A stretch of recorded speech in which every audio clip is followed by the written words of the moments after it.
əslində 30 il tarixi baxımından çox balaca, qısa bir müddətdir.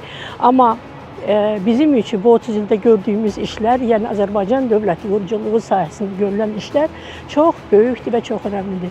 Bu dövr ərzində Azərbaycan dövləti özünün müstəqilliyini, suverenliyini təsdiq edə bildi. Özünün suveren torpaqlarını azad edə bildi. Özünün suverenliyini Azərbaycan ərazisinin hər bir güşəsində təsdiq edə bildi və hal-hazırda həmin bu dinc quruculuq işlərini aparmaqda davam edir. Və biz inanırıq ki, bu quruculuq işlərlə Azərbaycan təkcə Azərbaycanda deyil, Cənubi Qafqazda deyil, dünyanın bir sıra aparıcı dövlətləri içində öz töhfəsini vermiş olacaq.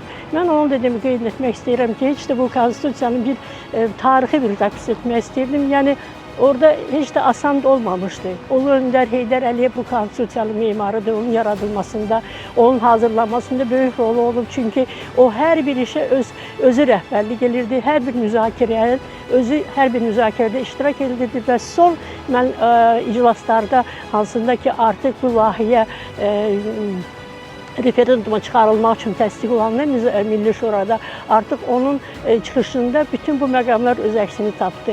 Burada çox məsələlərə toxunuldu. Dil məsələsindən tutulmuş, partiyaların seçki məsələləri və digər məsələləri və hər birində bu günlər biz Azərbaycanda görürük ki, optimal olan bir variant seçilmişdir və bugün də o öz işini görür, davam edir.